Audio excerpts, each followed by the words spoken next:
Bonjour à tous, je m'appelle Caroline Bindel, je suis journaliste basée à Marseille et je suis ravie de vous accueillir dans Cité Radieuse. Alors Cité Radieuse, c'est quoi ? Une rencontre, une conversation avec des personnes venant d'horizons très divers mais qui ont en commun de faire rayonner une ville, Marseille.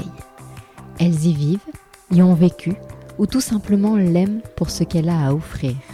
Marseille est lumineuse, bouillonnante, arlequinée, agitée. On l'aime autant qu'on la déteste, parfois seulement. Tout comme le hashtag Nous sommes Marseille dont vous avez sans doute entendu parler, Cité Radieuse a pour vocation de mettre en lumière la vitalité de Marseille, sa dynamique continue, son aptitude à toujours se renouveler et à voir plus loin. Nous avons à cœur de partager cette fierté collective et ce sentiment d'appartenance avec le plus grand nombre d'entre vous. Tout cela, nous l'avons évoqué avec mon invitée du jour, la journaliste et auteure Alexandra Apicyan, que je rencontre à l'occasion de la parution de son nouveau livre Pour l'amour de Marseille. Avec elle, nous sommes revenus sur son enfance marseillaise, sa carrière dans les médias et sa vision de la ville. Un moment doux et complice, enregistré au Vallon des Offres, assise par terre sur le quai, d'où les bruits ambiants. Je vous laisse découvrir notre conversation.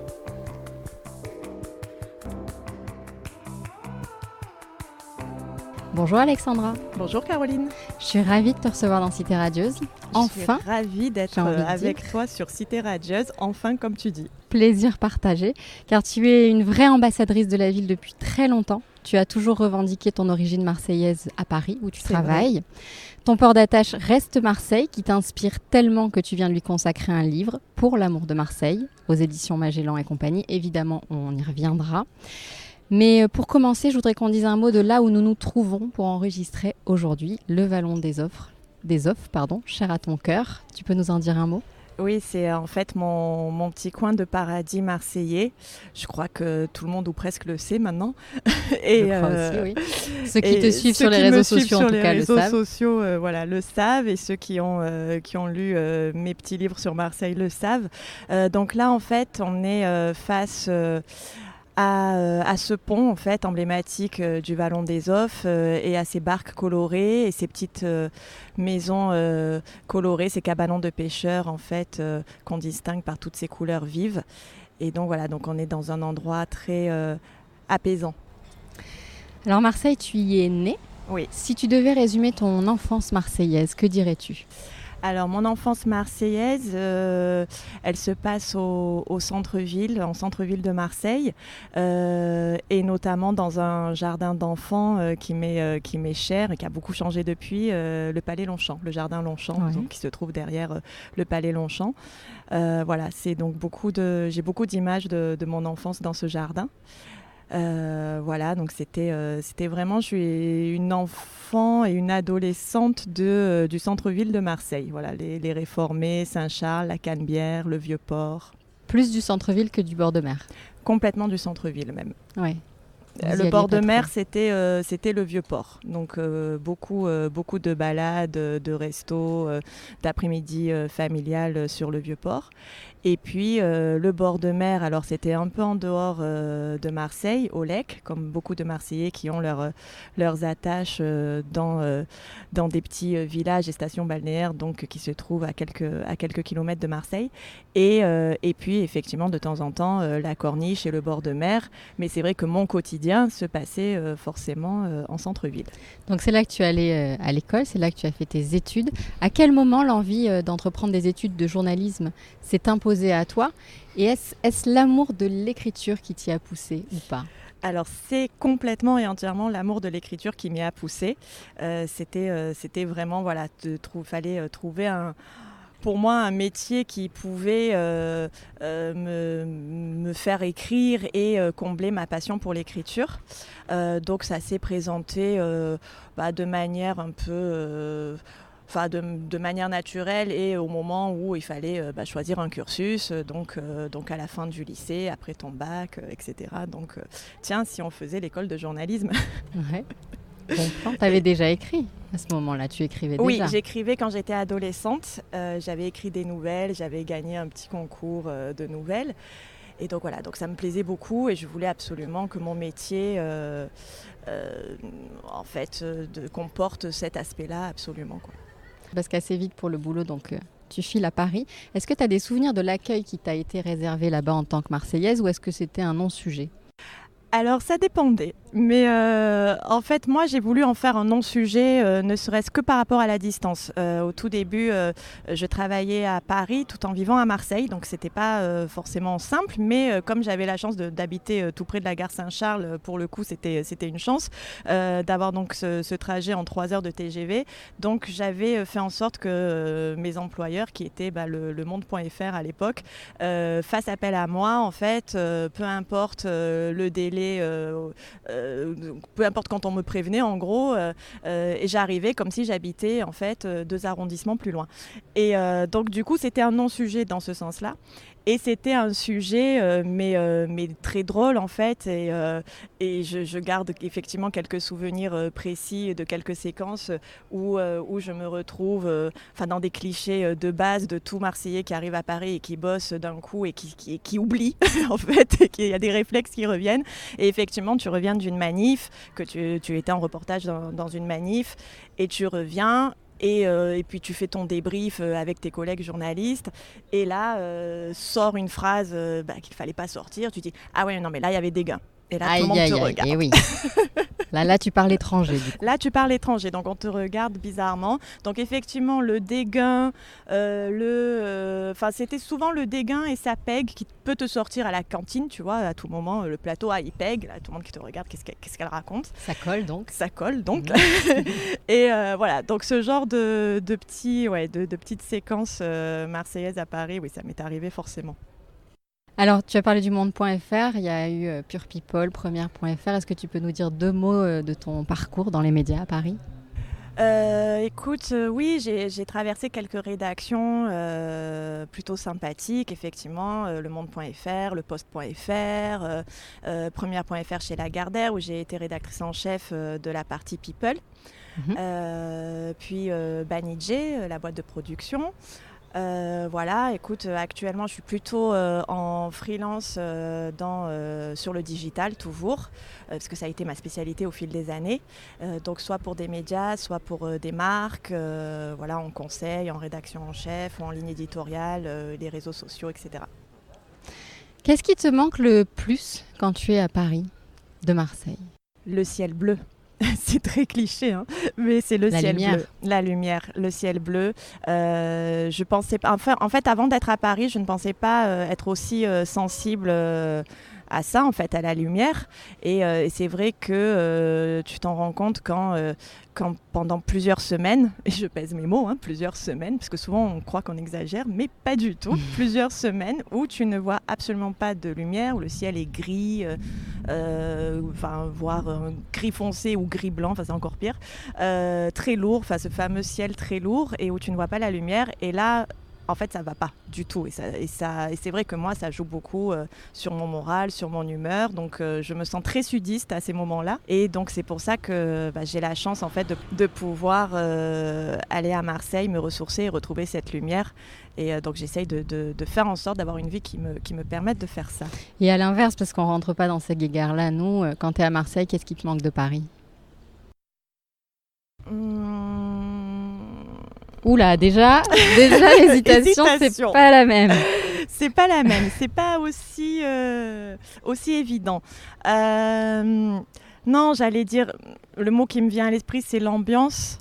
L'ambiance, la culture parisienne, les possibles de Paris, que je ne retrouve pas forcément à Marseille, et cette ambiance et ces possibilités multiples sur tous les plans, en fait. Que malheureusement je n'ai pas forcément à Marseille. Je ne parle pas que professionnellement, mais effectivement peut-être culturellement ou au niveau juste de la vie quotidienne ou de la vie nocturne. L'ambiance parisienne n'est effectivement pas vraiment celle de Marseille. Alors justement, ça c'est intéressant parce que toi qui vis un peu dans les 2 villes, est-ce qu'au fil des années quand même tu as senti une évolution à Marseille ? Est-ce que Marseille a bougé, accélère ? Alors oui, il y a une évolution, oui ça bouge. Accélérer ne serait peut-être pas le mot que j'emploierais. Ce qui m'ennuie, c'est que souvent ça bouge sur comment dire, sur un ou deux lieux définis ou sur un temps très déterminé. Ça va être très furtif, ça va bouger quelques mois sur un aspect et puis après on va retomber dans la routine. Je pense qu'on n'y est pas encore sur pas mal de plans. J'ai pas la recette magique, j'aimerais bien pour pouvoir la transmettre ou voilà. Mais ça bouge, oui, ça bouge, ça évolue dans le bon sens. On va pas dire le contraire et je ne veux surtout pas prétendre le contraire. Quand tu dis j'ai pas la recette magique, ça veut dire que tu aimerais t'impliquer davantage dans ta ville d'une façon ou d'une autre ? Alors m'impliquer davantage dans la ville, peut-être pas, mais en tout cas, quand j'essaye de transmettre l'amour que j'ai de cette ville à travers mes livres ou à travers des photos, j'aimerais pouvoir en plus dire, voilà, tiens, si on essayait ça, en fait, voilà, j'aimerais qu'il y ait une recette magique qui apparaisse dans mes bouquins, en plus de cet amour et de cette mise en avant que je fais. Pour l'instant, comment tu partages ta vie entre Marseille et Paris ? Alors, pour le moment, je vis à Paris, donc, et je rentre à Marseille dès que possible. Et généralement, l'été, j'y passe la majorité de mon été. Tu t'imagines revenir y vivre ou pas du tout ? Oui, c'était le but au départ. Hein. Je me vois encore dire je pars 5 ans à Paris, je fais ce que j'ai à faire et puis après je rentre travailler à Marseille, ce sera beaucoup plus facile et puis je retrouve ma ville. On va pas dire combien d'années maintenant ça fait que je suis à Paris. Un peu plus de 5 ans en tout cas. Oui, même plus de 10 ans, voire 15 ans et plus. Mais voilà. Mais donc oui, à terme c'est Marseille. Voilà. Alors tu as sans doute déjà vu passer le hashtag Nous sommes Marseille, oui, qui cartonne sur les réseaux sociaux et que bon nombre de Marseillais se sont appropriés. Alors Nous sommes Marseille, ça parle d'identité évidemment. Pour toi c'est quoi être marseillaise, être de Marseille ? Alors c'est marrant effectivement que tu parles d'identité parce que justement à Marseille c'est un mix d'identités diverses et variées. Pour ma part par exemple, comme mon nom l'indique, je suis d'origine arménienne. Et pour moi justement Marseille se regroupe, être marseillais c'est regrouper en fait toutes ces identités qui existent au sein de cette ville qui est cosmopolite et c'est je crois le premier adjectif qui lui convient. Et être marseillais je crois qu'en fait c'est surtout c'est aimer cette ville, être de cette ville, être de ce port, parce qu'en fait, moi, j'ai eu cette prise de conscience vraiment assez tard, en fait, qu'on n'était pas dans une ville comme une autre, en fait, que c'est pas normal, en fait, de vivre dans un port, en fait, d'être au bord de l'eau tout le temps, d'être au bord d'un port avec les bateaux, et en plus d'être la deuxième ville de France, en fait, c'est pas du tout commun comme décor quotidien. Et ça engendre, je pense, une certaine façon de vivre, une certaine façon de voir les choses, un horizon que l'on voit tous les jours. Et je pense qu'être marseillais, c'est être conscient de ça, en fait, à la fois de cette identité cosmopolite et à la fois de ce qui est commun à nous tous, c'est-à-dire de vivre dans un environnement qui est très particulier. Et d'essayer en fait, alors je dis pas qu'il faut qu'on mette en avant tous de manière chauvine cet aspect-là et cette particularité, mais ce dont je rêverais, et tout à l'heure je parlais, je n'ai pas la formule magique, mais c'est qu'on soit reconnaissant en fait de ça et qu'on se dise tiens, je vis dans un endroit qui est vraiment très original, pas commun, qui m'apporte des choses, en fait, avoir conscience de ce que nous apporte cette ville. Et en fait, je le dis dans mon dernier livre, et à un moment donné, en fait, c'est lui dire merci. Et je trouve qu'on ne remercie pas assez cette ville pour tout ce qu'elle nous donne, de manière innée, en fait, et on vit trop sur cet acquis-là. Et du coup, cet acquis, on est en train de le gâcher ou d'en faire quelque chose de banal. Et c'est pas banal. Et moi, j'ai pas envie qu'on tombe dans cette banalité. Et je rêverais effectivement que ce qu'on fait nous dans cette ville lui apporte un bonus, un plus, pour que ce ne soit pas juste la jolie ville au bord de la mer avec le ciel bleu et il fait beau tout le temps et tout le monde est au ralenti parce que tu comprennes, c'est Marseille. Avec l'accent. Avec l'accent. Voilà. Je suppose du coup que tu es sensible au Marseille bashing. Tes propos viennent de le démontrer. Marseille bashing qui vient malheureusement trop souvent des Marseillais eux-mêmes finalement. Alors des Marseillais eux-mêmes Et souvent, alors ça on rentrait dans la guéguerre, mais en étant dans les médias à Paris, je l'ai ressenti. En fait, j'ai essayé, en travaillant dans les médias parisiens, aussi d'essayer de démonter ça, en fait, parce que justement, je voulais pas être... je l'ai jamais été, j'ai jamais été la Marseillaise de service de la rédac, on m'a jamais fait trop de remarques sur mon accent, pas mon accent, voilà, à part les scénettes où tu peux sortir un mot qui a rien à voir, mais vraiment, ça, sincèrement, je ne l'ai jamais ressenti.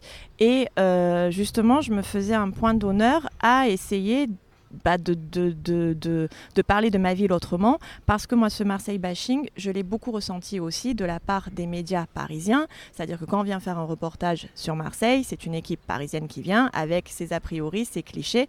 Bien sûr, je ne généralise pas, mais c'est souvent le cas. Et ensuite, effectivement, tu as le Marseille bashing par les Marseillais, mais que je peux entendre. Pour les mêmes raisons que je viens de t'énoncer, je peux l'entendre parce qu'effectivement, il ne faut pas avoir un amour béat en fait pour cette ville. Et c'est ce que j'ai essayé de dire aussi dans le livre qui s'appelle Pour l'amour de Marseille. Mais justement, c'est un amour qui est mesuré, on va dire. Et les gens ont raison en fait d'être en colère parce qu'il y a beaucoup de choses qui ne vont pas. Et il ne faut pas fermer les yeux sur ça. Au contraire, il faut le dire. Et je trouve ça finalement pas plus mal que ce soit les Marseillais eux-mêmes qui soient conscients de ça, parce que c'est ça qui va pouvoir faire bouger les choses. Alors Marseille, tu la connais comme ta poche. Tu as d'ailleurs écrit un guide Marseille l'essentiel il y a quelques années. Tu nous racontes un petit peu cette aventure ? Marseille l'essentiel, c'est aux éditions Nomade. Donc c'est un petit guide que j'ai eu la joie et le bonheur de faire 2 fois. Le premier en 2013, au moment où donc Marseille était sous les feux de la rampe. On le rappelle pour la capitale européenne. Pour la capitale européenne de la culture. Et qu'on a ressorti donc en 2017, je crois, enfin il y a un petit peu moins de 2 ans. Donc Marseille l'essentiel, c'est un petit carnet d'adresses.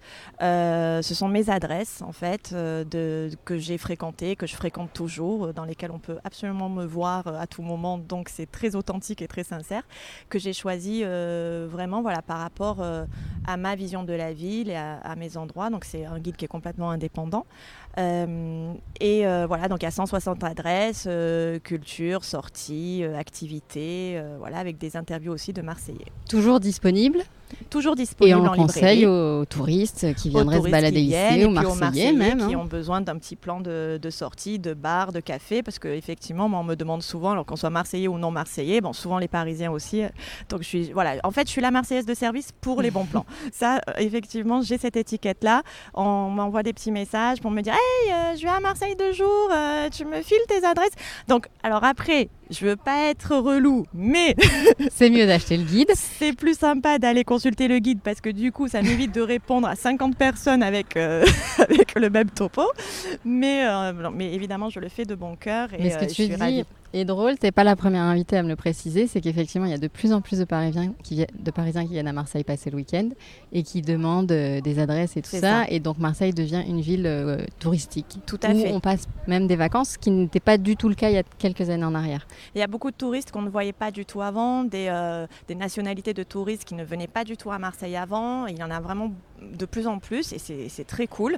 Et effectivement, bon nombre de mes compatriotes parisiens, j'adore dire ça, viennent de plus en plus à Marseille. Alors je ne vais pas dire que c'est grâce à mes photos du Vallon des Offres sur Facebook, pas du tout, mais si, n'hésite pas. Mais effectivement, il y en a de plus en plus pour passer 2 jours. Marseille, on me le dit de plus en plus, on me dit « Ah tiens, oui, Marseille, j'aimerais bien y venir. Ah tiens, je vais y passer un week-end. Ah tiens, tu me fileras tes adresses. » Non, tant mieux. Super.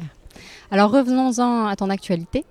La parution de ton livre Pour l'amour de Marseille, donc qui t'a bien occupé ces dernières années. Ces derniers temps, exactement. Derniers temps, ouais. Ce qui explique un petit peu les changements de rythme. Retour à tes premières amours, l'écriture vraiment.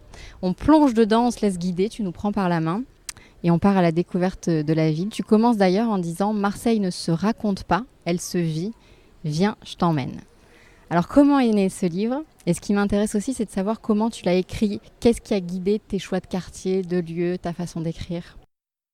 Alors en fait, c'est une commande au départ, c'est des éditions Magellan et compagnie qui a lancé une collection pour l'amour d'eux, qui est en fait un éloge géographique de coins et recoins, villages, villes en France. Ouais. Et donc on m'a demandé donc, de m'occuper de Pour l'amour de Marseille. Et donc de parler de mon Marseille, donc j'avais carte blanche. Donc chaque auteur de cette collection est libre d'écrire sa ville comme il le souhaite. Et donc moi, en l'occurrence, c'est un récit. Alors, te dire comment est venue l'idée, je ne sais plus, Ouais. de cette balade. De cette balade où je prends quelqu'un par la main, peut-être tout simplement en fait le côté guide que j'avais déjà à travers Marseille l'essentiel Puis c'est un peu ta vie finalement, tu reçois des amis et voilà, ici, et c'est parce ce qui que se passe voilà, en fait. donc je reçois des gens ici, je promène des touristes, donc voilà, donc ça m'arrive de le faire. Donc effectivement, j'ai voulu un peu retranscrire ça, prendre quelqu'un par la main, donc ce personnage fictif ou non, au lecteur de voir s'il s'identifie ou s'il y a vraiment quelqu'un avec moi ou pas, et le balader en fait dans des quartiers de Marseille, dans des lieux emblématiques.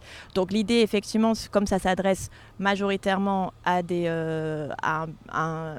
lecteurs touristes, on va dire, c'était de retrouver des lieux très emblématiques de la ville. Ça, c'était, on va dire, juste la petite demande. Tu peux en citer quelques-uns. Voilà, comme Notre-Dame de la Garde, le stade Vélodrome, le Panier, le Vieux-Port. Bon, voilà, de toute façon, c'était inévitable. Mhm. Et puis, et en fait, ce mélange, si tu veux, à ces endroits qui sont incontournables et emblématiques, les endroits qui font mon Marseille. Donc en fait, je les ai choisis. J'ai vraiment choisi en fait les endroits dans lesquels j'aime me balader, les endroits que j'aime faire découvrir et les endroits dans lesquels j'ai des souvenirs, puisqu'en fait l'idée c'est de faire cette balade, de raconter des anecdotes réelles, historiques, entre guillemets, ou en tout cas des anecdotes marseillaises connues par tout Marseille, et de mêler à cela mes propres souvenirs, mes propres émotions liées à des lieux.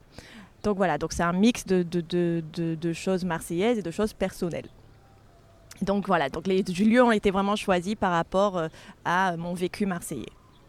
Combien de temps t'as pris l'écriture de cet ouvrage ? Quelques mois, notamment un été que j'ai passé ici, là où nous sommes d'ailleurs. On m'a souvent vu écrire sur mon petit ordinateur avec mon café le matin. Voilà, c'était l'endroit idéal pour trouver l'inspiration. C'était être sur place finalement et me nourrir en fait de tout ce que j'entendais, de tout ce que je voyais, encore plus que d'habitude. Tu parles de café. Transition parfaite, parce que tu as écrit un autre livre qui s'appelle Café crème allongé. Alors là, ça se passe à Paris, mais on va en dire deux mots quand même. Ça se passe à Paris, il en faut pour tout le monde. Ah bah oui. C'était quoi l'idée de ce café crème allongé ? Déjà, la formulation est étonnante.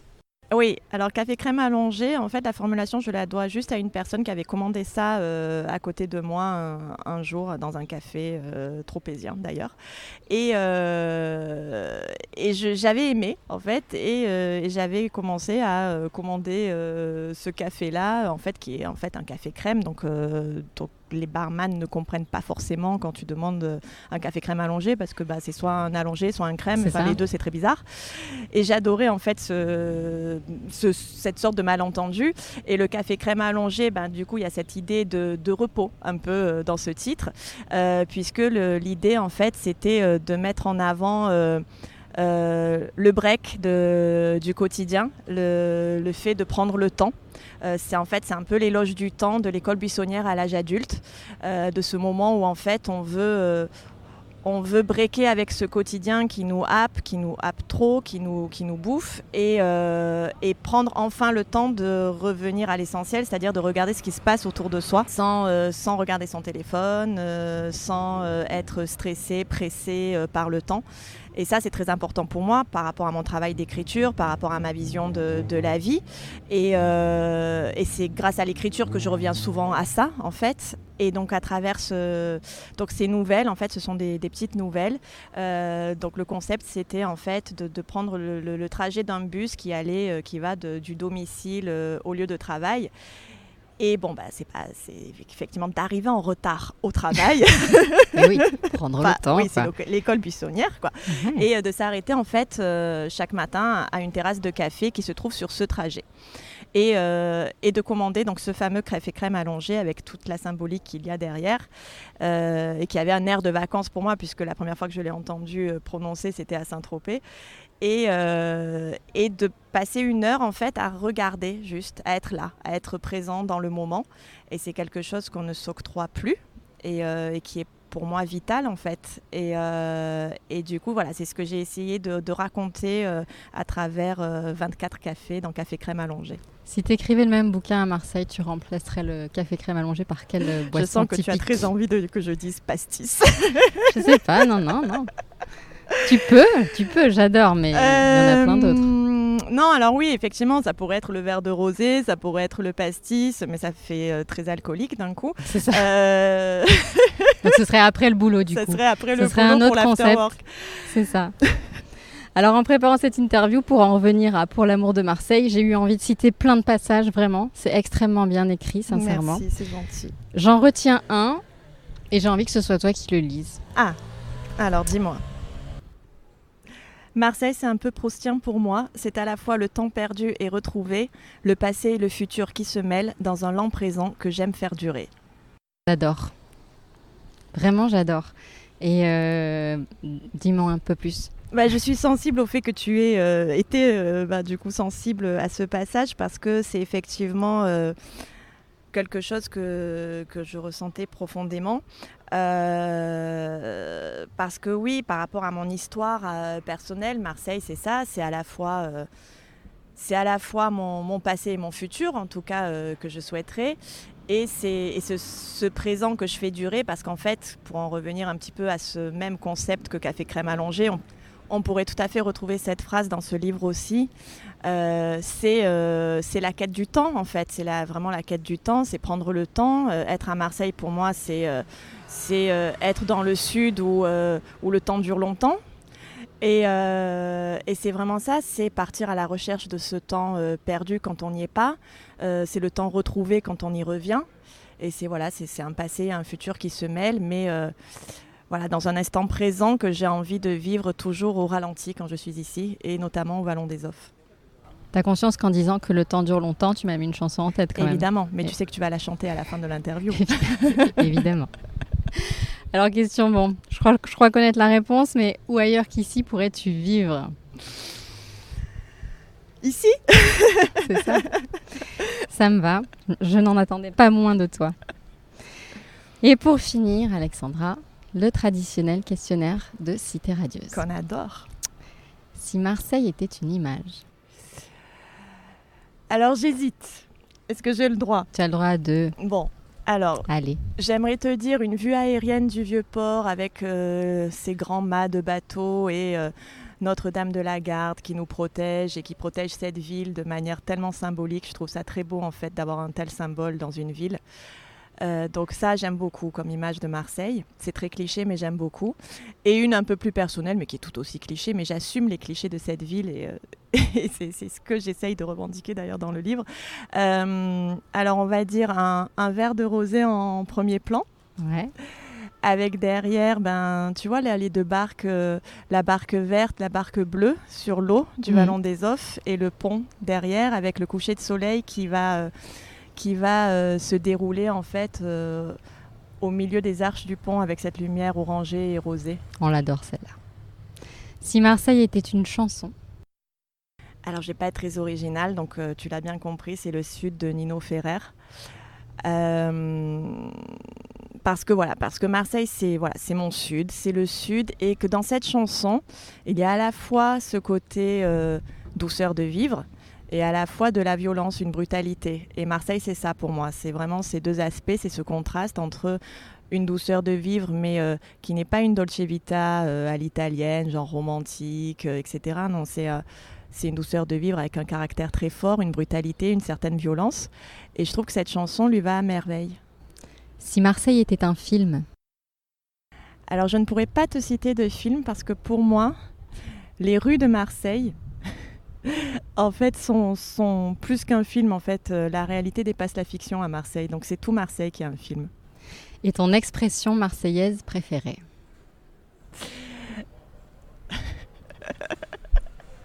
Tu peux te lâcher, hein, je sais pas à quoi tu penses là tout de suite. Non, en fait, je pense à plusieurs choses parce que moi, ce que j'adore, parce qu'avant tu demandais les insultes, non, marseillaises? Non, les insultes que. Alors non, j'ai toujours demandé les expressions et on m'a très souvent répondu des insultes. Exactement. C'est drôle.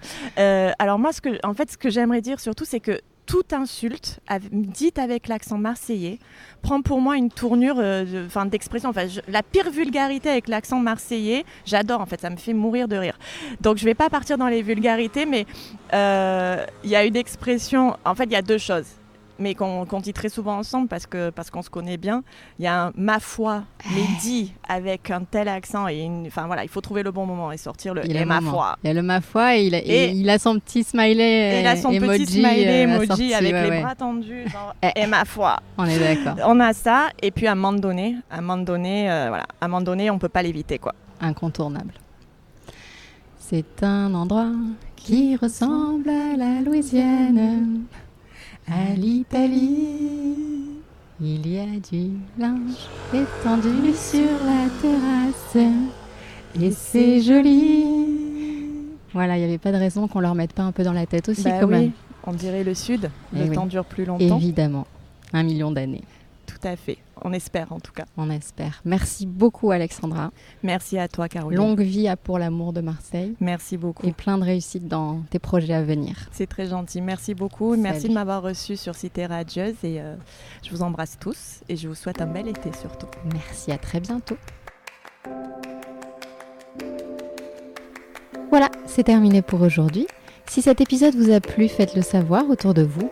Commentez sur iTunes, partagez le lien et abonnez-vous sur vos plateformes d'écoute habituelles pour ne rater aucun des prochains épisodes. Je vous dis à très vite et d'ici là, portez-vous bien. Salut!